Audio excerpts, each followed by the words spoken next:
Firstly, I want to congratulate all of you on this very, very special day. This is a great accomplishment indeed. So go ahead and pat yourselves on the back. Hey, pat each other on the back for that matter, because you deserve it. You all deserve it. And now here I am, standing before you, right along with you, immersed in that same spirit of celebration personally, and in a way, a reminder of what the future was for me when I left here, as well as what could be your future as well. Now you're giving me the honor to immerse myself in the same spirit of celebration personally, right along with you, and in a way, a reminder of what the future was for me when I left here. I'm originally from southwestern Pennsylvania, and I migrated here when I first came to Berklee.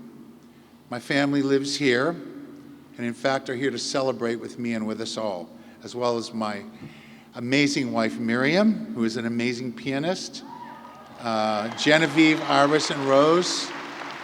There they are in the front row. I have such fond memories of being a student here, really fond ones, as well as some anxious ones of being a starving student. I remember the sandwich shop across the street where my friend and I would ask if the owner would front us tuna submarine sandwiches until we could pay tomorrow.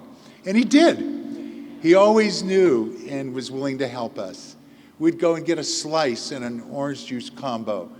That was what was then called the Back Bay House of Pizza, or Steve's Ice Cream just across the bridge, who was actually the first that I ever seen to do fold-over ice cream with the ingredients of your choice. The outdoor concerts, the clubs, just busting with amazing music and musicians then.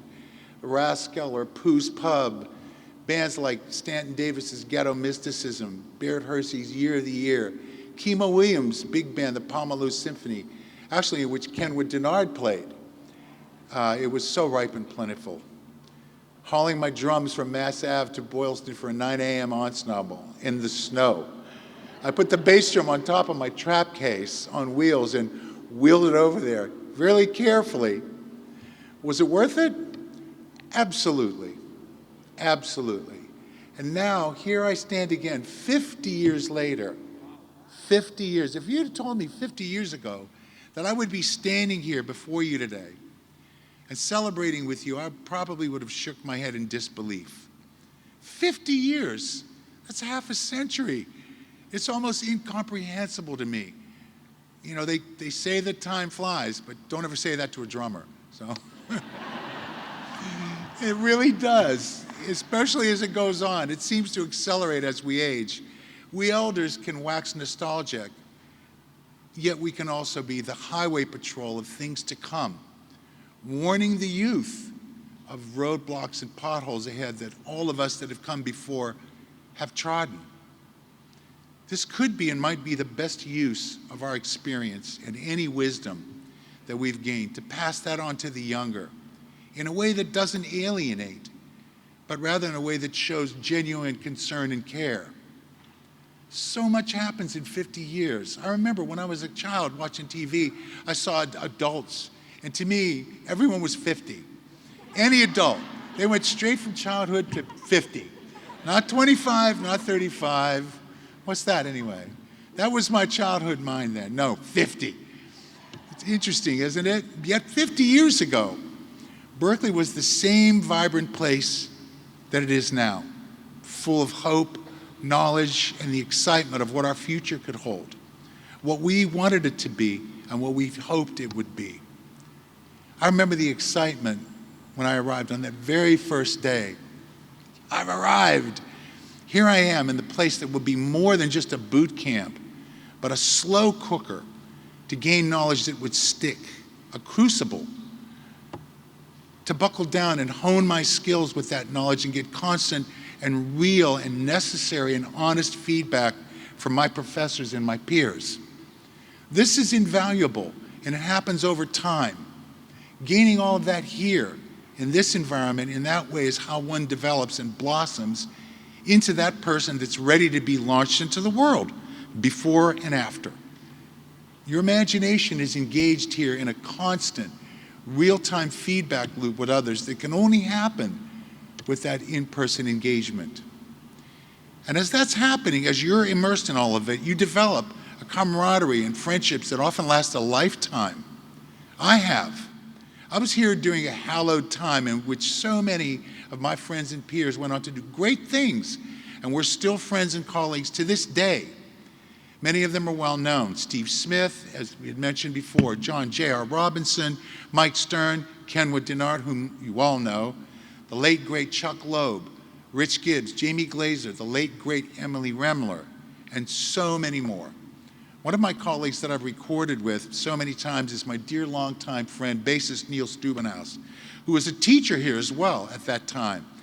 I remember Pat Metheny being a teacher here as well, Steve Swallow, Gary Burton, my great teachers, Gary Chafee and Alan Dawson. Just an amazing group of people that I can never, ever forget, who helped forge who I am today and who I became professionally. And the entire spirit of the time, the zeitgeist, as I often say, was the same. It was so vibrant, alive, fresh, daring, innovative.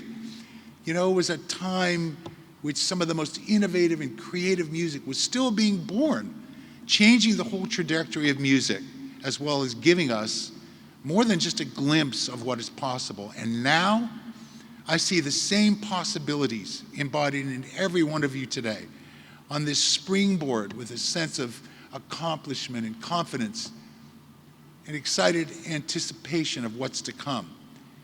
And what is to come is so ripe with possibilities that let it be a reminder that you can shape your future. Your future is not just a product of circumstances that you can't control, but those that you can control. Not the least of which is how you handle all of it. You can make the environment that you wish. And individually, someone can either plant a seed or create a new and innovative way to make music thrive as never before. Like Jacob Collier here. You know, my esteemed colleagues, Jill Scott and Jacob Collier. I mean, I stand before them sharing this great honor with these great musicians. And collectively also, as a hive mind, so to speak, you can do this, and that power increases exponentially. So with all the tools and knowledge that you've accumulated and assimilated here, go out, go forth and take it. Make it happen. You can, and I know that you will. And I'm proud to be a part of that tradition and that history. So, congratulations to all of you, and may your journey be fruitful. Thank you, and God bless you all.